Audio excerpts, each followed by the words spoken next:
Inspirational Creatives, episode 195. Welcome to Inspirational Creatives. I'm your host, Rob Lawrence. Join me every Friday as I chat with successful artists, producers, and creative entrepreneurs who share powerful stories and strategies. They can help you to create the life that you want. Listen each week as these inspirational creatives show you how to take your creativity to the next level. You'll learn how to create a sustainable business that inspires others and gives you the financial freedom and lifestyle that you want. Thanks for listening. Make sure you sign up at inspirationalcreatives.com to get free exclusive bonus material. And now, on with the show. Rob here, and welcome to another episode of Inspirational Creatives. My guest today is someone who once worked in TV production. Today, she is somebody who is both a guide and operations manager of an organisation based in New York called Discover Outdoors. Their aim is to offer city dwellers adventure trips locally, regionally and internationally. And I was introduced to her by my good friend and fellow podcaster Adelaide Goodeve as somebody who is putting together an event this April for the community that she is building for outdoor adventure loving women. So I'm delighted to introduce to you today Lauren Skonieczny. Lauren, welcome. Hi, thank you for having me. You're very welcome, Lauren. So before we get stuck in, for those yet to meet you, how would you describe what it is that you do in the world today? So I'm lucky enough to work for an organization called Discover Outdoors. And like you mentioned, our focus is to take New York City residents and give them a connection to the outdoors, which is sometimes lacking in their lives. It's a crowded city. It's a busy city. Sometimes we forget that there's a whole big, beautiful world beyond that. So my job is to put trips together. I also guide trips, come up with new trips, make sure that the trips we have are executed well, and just keep a strong relationship with our client base and build new clients. Amazing. And how long have you been doing that for? I've been with the company. I started guiding just over 3 years ago, and I've been in the current role for about a year and a half. So to give our listener a flavour of some of these trips, what sort of trips are you talking about here? Sure. So we have like a whole broad range of trips. So we aim to offer people who have maybe never been hiking before a nice, easy way in. So on one end of the spectrum, we have, short hikes that are maybe paired with a nice visit to a winery or a brewery, or like a kayaking trip where you can go do something exciting after, all the way up to some of these monster hikes. So there are a few hikes around here that are grueling 12-hour, 24-mile, 6 or 7 peak hikes that we'll offer our clients as well. So our goal is to give people a real path to kind of grow within their outdoor sport that they choose, whatever that might be. And then we also do regional travel. So there's some really great mountain lodges around here that we can go use as a base camp for a weekend. Domestic adventure travel, we go out west, and then we do some international travel as well. That's amazing. And what sort of trips do you do internationally? We have a few that we focus on. I'm actually next week leaving to go to Mount Kilimanjaro in Tanzania. We have a trip to Everest Base Camp. That's a really, really beautiful trek. Patagonia. We go down to Machu Picchu and do a trip down there. Been to Iceland in the past, and a few new ones in the works that hopefully we'll have ready to launch next year. Amazing. And what sort of ages and backgrounds are the folks that join you on these trips? Well, the exciting thing is that it's extremely varied. Our community really reflects the community of New York in general.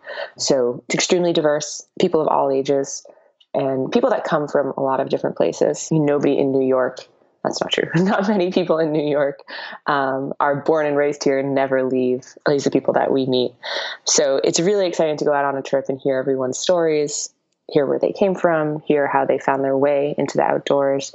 We'll get people, fresh out of college all the way up to their 60s, 70s post-retirement.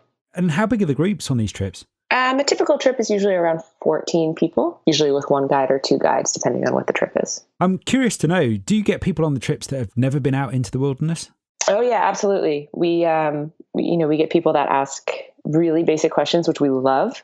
A lot of times asking where the bathrooms are or where they can buy food, which is great. It's a sign that they're trying something completely new and completely beyond their comfort zone, and we love that.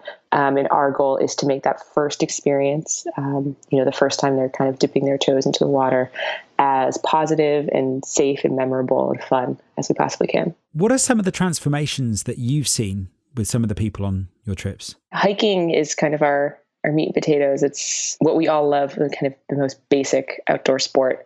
It's amazing how people can connect to just that simple activity of being out walking in the woods all day. So we've had a few clients recently within this past year who went on their first hike with us. Nice, easy, maybe 3-4 mile walk. And then by the end of the year, they were completing our most difficult hikes. There's just one particular one we do up in New Hampshire, the Presidential Traverse. We do it that in one day, in one 24-hour period. Start out at about 4 a.m., finish at maybe 8 or 9 p.m. And that it goes about 24 miles over some of like the most exposed terrain in the region. It's one of the toughest day hikes that you could possibly do. And we had a couple people complete that one this year who had just done their first trip with us, not even 12 months before. So it's amazing the physical transformation that people go through, but behind that is really kind of a mental transformation. We hear on almost every trip that we do, someone saying something to the effect of, I didn't know that I could do that, or I didn't think that was something that I would ever do. And that is just awesome. That's the most rewarding thing in the world. City life is, to me, quite a fast-paced way of living. And being outdoors is a beautiful opportunity to slow things down. Do you see that kind of transformation with people too? Definitely. I think there's this funny period where we get out to the trailhead and people realize that they don't have cell phone service or their data is really slow. And there's this immediate moment of panic when they first have that realization, this forced kind of disconnection from the city or from their normal life. And it's great to watch that slowly transition into kind of a comfort and a chance to look inward instead. I think that there's this like nonstop, especially, nowadays where you are never disconnected. There's just this nonstop barrage of information and conversation, and this need to constantly be checking everything. And in the city, that's kind of just ramped up to a million because it does not ever sleep here in New York City. So to be able to step outside of that and just be physically looking at things that are so different, and smelling things that are different, and feeling air that feels different. There's a little bit of a transition period that's really interesting to see in people. But then on the other end of that is this kind of mindfulness and peacefulness. Yeah, I was going to ask how you see people change or how you see people benefit from that experience. Yeah, I think that when you kind of strip away all that other stuff, and this especially happens on days where we're out or trips where we're out for many days with the same people, all that superficial stuff kind of just like starts to fade away, and you're able to make kind of connections with people that you may not have ever been able to make when you're constantly distracted or in the city or keeping up some sort of appearance. When you're out hiking for days at a time and there's no more makeup and you haven't looked in the mirror for 3 days, it's just you and these people. And the connections that you form are really strong and intimate and very deep. Amazing. Let's talk about your journey. Where did your journey begin with Discover Outdoors? So I actually went on a trip with Discover Outdoors. It's been around far, far longer than I've been involved with. I went on an ice climbing trip maybe about 5 years ago, I want to say. One of my friends mentioned that there's this great company that takes people outdoors and does these cool things. And I had grown up hiking and camping and backpacking. So it was a great discovery for me. Went on that trip. It was a ton of fun. And then a couple of years later, I had been working in media, working in TV production, and it's a tough industry to be in, or it was, especially a few years ago. So my company wasn't doing so well. I lost my job. And it just kind of occurred to me that, well, in the meantime, while I'm looking for new work, maybe I could find a part-time job guiding with this company. So I reached out and came in for an interview and was lucky enough to start guiding. Wow. So going back to that time when you were working in broadcast, what attracted you to that field? Sure. I think that I've just always been a creative person. In college, I did stage management for theater and directing. And then from there, I kind of decided that I was more interested in the digital side of things. So specifically editing was just really fascinating to me and just such a unique way to express yourself creatively. And just I had a love of film, a love of TV. So I got my master's degree in media studies here. And then I worked at ESPN for a while, sports broadcasting.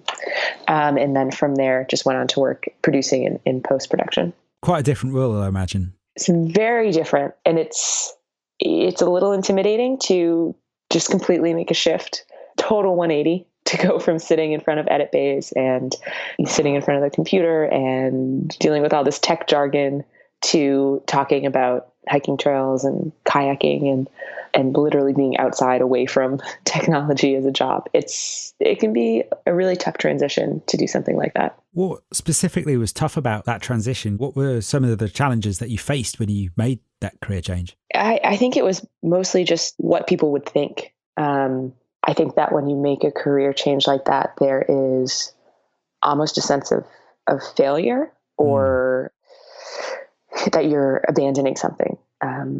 Especially, I was pretty young when I made the change. I was in TV maybe 7 years, and I had gone to school for that, put a lot of work into that. But I think that I was mostly afraid that people would think that I had wasted time, or that I would think that had wasted time.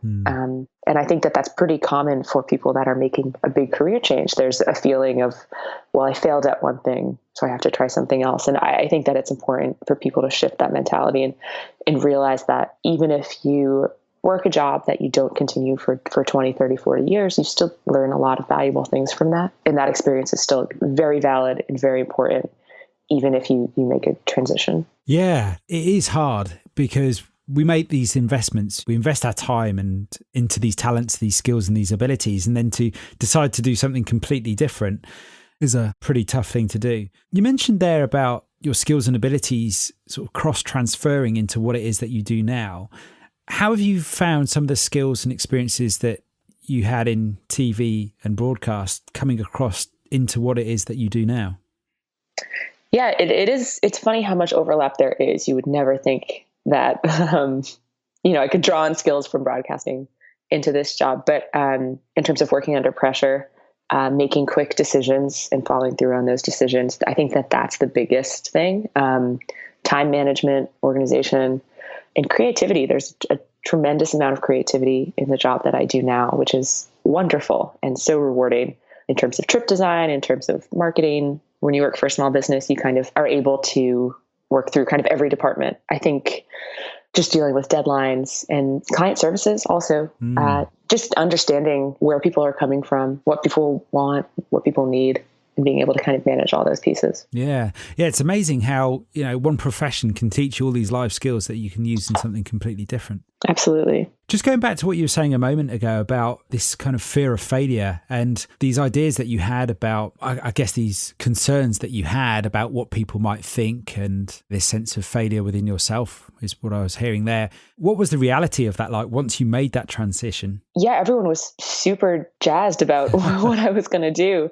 Outwardly, it is such a cool job. And I will tell you that it is 100% cool from the inside as well. Right. It's something that a lot of people don't realize that there are careers in the outdoors and that there are careers for people doing what you're passionate about. And it's not easy. I got really lucky with timing. And I got really lucky with randomly connecting with people, but there is a way to take what you love and to make a job out of it. And I think that once people saw that that was really viable, that I wasn't just wasting time kind of trying to get paid to do what I like to do, and realized that there is a passion and I do work hard. I think that my family and friends, they were 100% behind me, and no one would have ever thought that it was because I failed at my previous career. It's funny that, isn't it? I do wonder sometimes if it's some kind of cultural thing or some kind of societal thing that we have, that work should be hard and not fun, and embracing a profession that we're passionate about could seem like a bit of a challenge sometimes. Yeah, absolutely. And I think that any job is going to have times that are difficult and times that are really, really super rewarding. And that can come in a variety of different iterations. I think it's possible to be really passionate about finance. And even though that's not your hobby, people can go and work at a job there and be very rewarded and love what they do and still have really difficult days. Just like when I'm out on the trail, I still have very difficult days. It's still work, but I'm still so rewarded that it makes it all worth it. Yeah, I remember somebody imparting some wisdom with me way back when.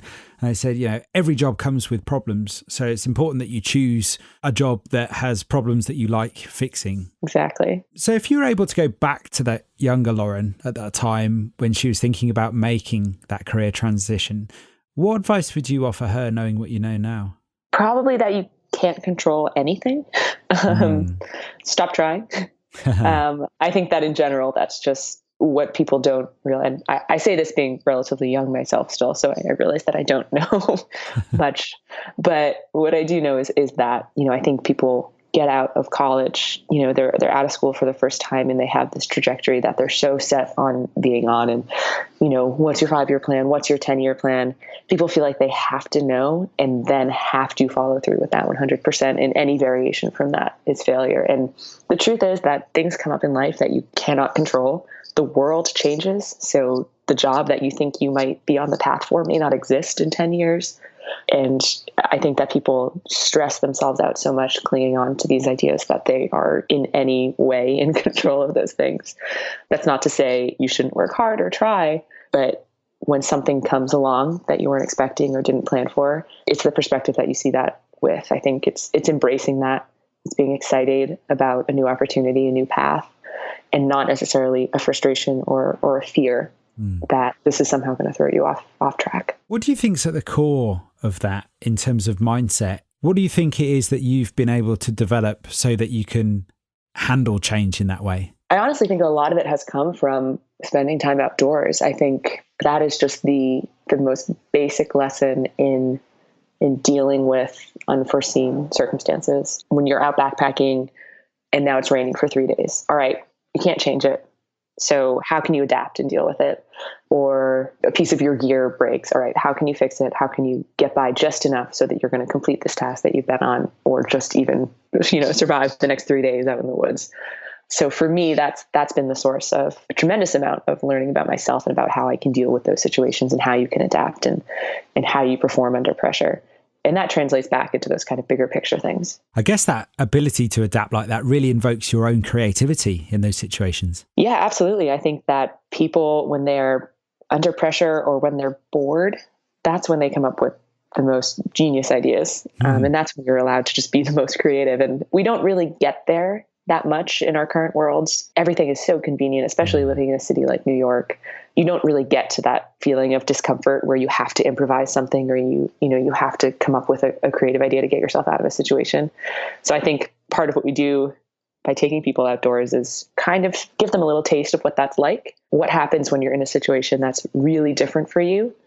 And what does that kind of awaken within you? And how can you use that back in your normal life? Yeah, I love that. It reminds me that creativity really loves constraints in that sense. Yeah, absolutely. And I think boredom also is your best friend. And when people cannot look at their phones because they don't have service and they're out in the woods, not that it's boring, but you're able to free your mind from the overwhelming amount of stimulus. And instead, you're just kind of looking at beautiful things. You're getting physically active. I think that just totally opens up your mind to let new things in. I love that. You must have some fascinating conversations with people on these trips. Is boredom something that comes up? You've mentioned it a couple of times there. I can imagine people would fear being bored on these trips. Is that something that's come up?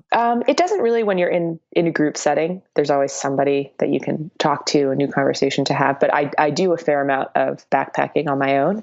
So there are some times where it's just me and my dog. And we got to camp early and there's nothing to do but kind of sit there and think. And again, I don't think that's necessarily boredom or the negative side of boredom, but it is forced time to be introspective. Yeah, that's amazing. Going back to some of the challenges and using your creativity there, in your experience as a guide, what are some of the most unexpected challenges that you've had to deal with? It's a lot of broken gear, maybe boots that came apart. So it's a lot of figuring out what you have in your pack to fix that. Sometimes it's getting to a certain part of the trail and realizing that maybe there's like a layer of ice that you didn't expect, or, a bridge that's been washed out, or, the path has been rerouted somewhere. And you kind of have to think on your feet as a guide, especially these people have put a tremendous amount of trust in you. And it's an honor to have people kind of put that faith in you. And there's kind of a balance of making sure that people realize that you can't control everything, even you as the guide, but enough trust that we're going to figure out the situation and I'm going to find a way to get you out of this safely and that we're still going to all have a great day. Just as I'm listening to you here, it's fascinating. There's a tremendous amount that goes into being a guide from what I can hear. What was involved in becoming a guide? Our guide team now it's really diverse in terms of people's experiences and what they do full time. For some people, they, work full time in publishing or in finance. Some people, they just piece together part-time jobs. But the one common factor, or I guess two common factors, is that everyone has a passion for the outdoors and has a personal connection to it. and that they have a passion for people. You wouldn't be very good at this job if you didn't like being around other people. Yeah. So that's I think at like the soul of everybody on the guide team. There's those two things. And then on top of that, we go through a lot of medical training. So we all get our wilderness first responder, at least. Some people are also wilderness EMTs. In that class, it's funny because it's a medical class, but that is all about improvising, all about reading a situation, managing, a group of people in an emergency. That's, I think, a tremendously creative class. And then beyond that, we do a lot of research on flora and fauna for the areas that we go to, the history of the areas. And for the training period, it's a lot of like shadowing, asking questions of other guides, learning stories that you can tell, making your own stories that you can tell, and just kind of learning how to read people and interact with people in a very empathetic and understanding way. Wow. What have been one of the more surprising things that you've learned yourself, either about yourself or about the area that you've been exploring, that you just didn't expect before you decided to become a guide? I think and this is maybe just my broader outdoor journey, I found that I just really like to push myself physically.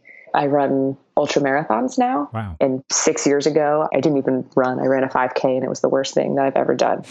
But the more you are forced to break down a barrier that you had placed on yourself and feel that reward, the more addictive that kind of becomes. So for me personally, I've learned that I can go a lot farther than I thought I could go, just physically, literally. And then, mentally, I know that I can put up with a lot of difficulty and be stable and strong and figure things out. That's fascinating. Yeah. It's amazing to think that there was this time where you just weren't into running at all, and now you're doing ultra marathons, which is incredible. So what is it specifically about the outdoors that's so exciting for you? I think part of it is that it's different every time. You can do the same trail 30 times, and every single time it's going to be a different experience. You're going to see something new. You're going to meet someone new. The weather's going to be different. The conditions are going to be different. And it's a safe space once you're kind of familiar with the region that you're going to, but it's also tremendously, open to a whole different bunch of possibilities. And to me, that's super exciting. And just being in the mountains in general, there's a perspective and a humility, I think, that comes from that. That's incredibly rewarding. And that feeling when you kind of come above tree line and reach a summit and you see the peaks around you, that never fades. That never gets less spectacular. Yes, I'm a huge fan of mountains, so I completely relate with what you're saying there. So for our listener, inspired by your story, what suggestions and ideas would you give to those looking to change their own direction in their lives? Yeah, I think, in terms of professionally, don't worry about it. Don't be so afraid. Don't put the constraints on yourself. If you do truly feel like you're on a wrong path, there's nothing wrong with changing it, with the understanding that those things like hard work, patience, perseverance, those are going to be there no matter what. But there's no reason to stay attached to something just for the purpose of staying attached to something. Yeah. Yeah. We do that so much. Just as you were saying it there, I completely relate with what you're saying. The fact that we remain attached to things for the sake of being attached to it. And that's sometimes the only reason that we are attached to something. Yeah. And I'm one of the most stubborn people that I know. So it's really difficult for me to let go of things. So that's extra meaningful coming from me.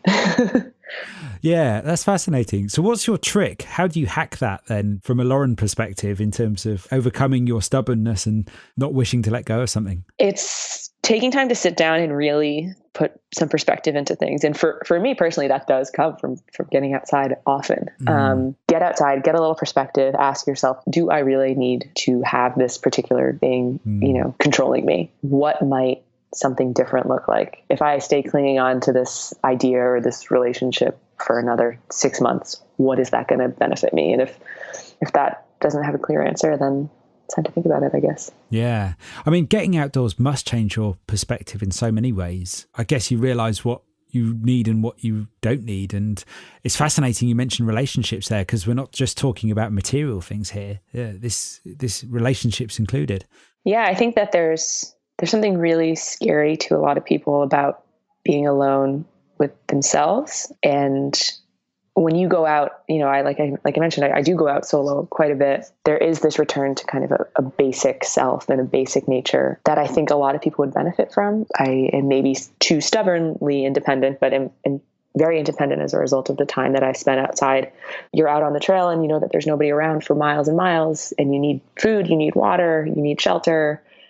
it's just you. And I think once you spend some time realizing that you are capable of providing those things for yourself, you carry that back with you. And there's a confidence in yourself that you don't get maybe in any other way. And there's also a realization that a lot of the things that we put around ourselves and we stress about are really, you don't need to be stressing about it that much. It's great when I come back from like a long trip where, I've had to walk a mile to go get water or work really hard to, get shelter or find a good tent site, to come back and kind of look at things in your life that you're stressing about and take a step back and be like, all right, did I have water today? Did I have food today? Did I have a shelter today? Did I have a place to sleep? All right. So at least basically things are okay. And that gives you a little bit more perspective to kind of go into everything else with. So what, that like this guy didn't text me back, or like, so what, that like I'm late to, this appointment. I'm going to figure it out. It's going to be okay. Wow. Yeah. There's so much in that. That's incredible.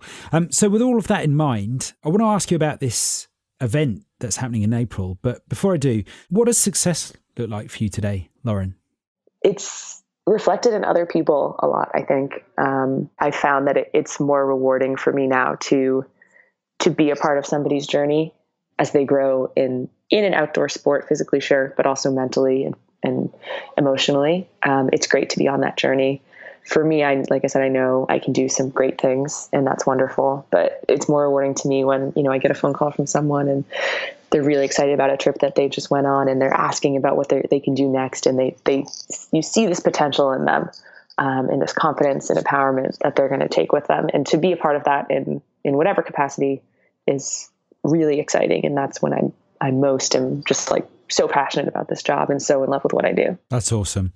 Yeah, you can really hear it. I love the passion in your voice as you talk about the work that you do. It's super inspiring. So tell me more about this event that's happening in April. Yeah, so it's Women in the Outdoors Week, and it's just basically going to be a week of classes, speakers, panels, films, and then a bunch of trips that are designed just specifically for groups of women. And this came from about a year ago. We did a workshop on women in the outdoors, and it was just a presentation on, what expedition planning might look like for a woman, things like hygiene and gear, questions about what's a good trail, how do you meet other women to come hiking with you.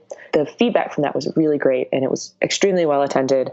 And most of our clients, I'd say, were maybe 65%, even 70% female. So there's this whole community of women in the city that are hungry for the outdoors. And I think that women especially can benefit from time spent outdoors, the bonds that you can develop with other women. Women are typically, I think, have been brought up for years and years to kind of be suspicious of one another or feel competitive with one another. So getting outdoors together, developing those bonds is extremely important. Empowerment, confidence, and just curiosity about it. I think that these are all things that can really benefit our community of women in New York. And I really do believe that when women are empowered and when women succeed, that benefits everybody. It's not exclusionary. It just means there's more wonderfulness in the population to elevate the community. So like I said, it's a week of all these different events. It's launching, ticket sales will probably go on in March, and then we're going to run it in April from the 17th to the 23rd. And I'm obviously extremely excited about it. So that's from the 17th to the 23rd of April, 2017, of course. And if people want to keep in touch with you, where's the best place for them to keep track of the news about that event? So we have a website. It's womenoutdoorsweek.com. So people can go on that. We'll have ticket sales up there. We'll have a list of events, just a little bit about the overall event as well. That's great. So that's womenoutdoorsweek.com. Yep. Is it the first event of its kind? In New York City, it certainly is. There have been some other symposiums and events for women around in other parts. I know that there's been some out in the UK. There's been some out west as well. But here in New York City, it's not typically the place that you think of for outdoor sport here in the States. So we're trying to change that just a little bit. But yeah, here in the city, it's kind of the first event of its kind. Amazing. And do you think that women need additional encouragement in terms of getting outdoors? Absolutely. I think that it's not unusual for women to feel intimidated, if they're in a mixed group or a group with men, to ask certain questions or to try certain skills. We want to give women a safe space to practice these skills and learn. And it's okay if they fail, and they're just going to be built up. They're not going to feel inadequate.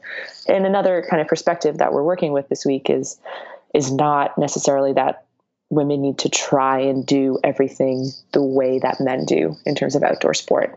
So the question that we want to ask and that we want to discuss is, all right, what are the strengths of females And how do we leverage those to succeed in an outdoor sport?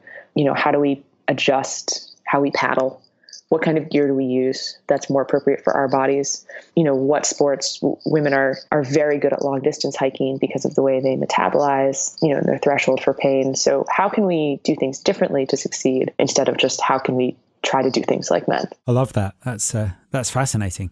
That leads me on perfectly to a question I'm dying to ask you about your interest in Australian rules football. Yeah. Which I understand you play at an international level. How did you get into that? When I moved to New York City almost 10 years ago, kind of one of the best ways to meet people is just playing through these fun intramural sport leagues. So I played American football, just casual flag football for a while. And one day, one of my good friends from the team came up to me and was like, I'm playing this new sport. I want you to come play with me. It's Australian football. It's tackle. I was like, okay, yeah, that sounds great. So she had stumbled upon this team that were the New York Magpies.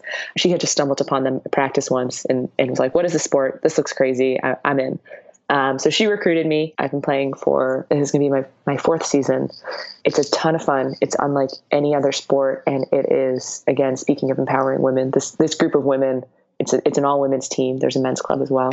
It's phenomenal. It's the bonds that you form playing a team sport as a woman are unlike anything else. So to have this group of women constantly supporting each other, pushing each other, holding each other accountable is really, really fantastic. And we're the New York team. We represent our city nationally. And I'm also a member of the international team going out to Australia to play and do a footy tour in August. That is super inspiring. I love the fact what you were describing there about how you develop bonds with people, and it's a great way to meet people, but then really develop and deepen a relationship with people. Yeah, it's, you're on the field with somebody and they are literally protecting you from getting laid out. So the trust that you have to put into one another and the respect and the accountability, it translates, I think, to off the field life as well. That's fantastic. Before we wrap up today, Lauren, in the context of everything that we've spoken about today, is there anything you'd like to add? No, I think we covered a lot of good stuff. I would just encourage people, trying new things is the only way that you're going to learn what your new passions are. Stepping outside your comfort zone is the only way that you're going to realize how far you can expand that. I think, for me personally, the outdoors is the path to that. Everybody's different, but I would just encourage people to be open-minded and have an open heart and be willing to welcome kind of whatever life throws at you. That's awesome. So before I let you go, I'd love to ask some closing questions. Sure. Something I ask everybody that I invite onto the show. What's inspired you recently? So I live here in the States. I don't know if this is going to be too political, but seeing kind of the activism and the unity among the women in the States right now, as we're going through this interesting political time, that's been incredibly inspiring. Seeing groups of women form, support each other, and men as well. People that are genuinely involved in progress, in fighting for that progress. That's been really energizing here. And in that context, what are you grateful for today? I'm grateful for the opportunities that I've gotten. Like I mentioned, I've had some good timing that's led me to where I am professionally and personally. And for my health, I don't take that for granted. I don't take it for granted that I'm physically able to do these things that I do. Yeah. I love that. Yeah. Particularly with your interests in the outdoors. I guess that's a gentle reminder often when you're out and about how lucky we are. Yeah, absolutely. And, again, I think for women, there can be a frustration with our bodies. We're constantly, I'm not skinny enough. I'm not this enough. But being able to reflect and think like, well, it doesn't matter because I just ran 50 miles. Like, who cares? Like this body is wonderful and amazing and fantastic. I think that should happen a lot more. Yeah, no, I love that. So you've got the Women Outdoors event in April. You're off to play Australian rules football in Australia, and you're also off to Kilimanjaro. Dare I ask, what's next for you, Lauren? Oh man, just trying to get through this year. That's the big thing. Yeah, I've had to step back from running a little bit because of a shoulder injury. So it would be great to get some big races on the calendar for 2018 and maybe some big treks. I've always talked about doing a long through hike. So maybe finding a way where I can be out on the trail for a month or so. Yeah, lots of things to squeeze in. Amazing. And when you're fit and well, how many trips and races do you manage a year? Typically, I'll do maybe 4 long runs a year, and then a couple weekend-long backpacking trips, and then maybe one long, more expeditionary trip. Amazing. So finally, where can our listener find out more about you, your work, and future events? Sure. So they should definitely check out discoveroutdoors.com. That's the company that's based here out of New York. And then, you can learn more about our mission and about our plans there. Super. Well, it's been an absolute pleasure having you on the show today, Lauren. Thank you so much for your time. Thank you so much for having me. Thanks for listening. Nothing beats the stories and advice of an expert to help you raise your creative game. I would love to know what you thought about today's episode, so don't forget to subscribe in iTunes, where you can rate and review the show. If you like this episode, I invite you to share it on Facebook or Twitter with the one person you know who will benefit from the wisdom shared here today. You can find the show notes on inspirationalcreatives.com/podcast. If you have a burning question or a great idea for a guest, head on over to inspirationalcreatives.com/contact, where you can connect with me there. Join me next Friday, where I'll be chatting with a fascinating woman who quit her corporate career as a director of finance to become a full-time musician.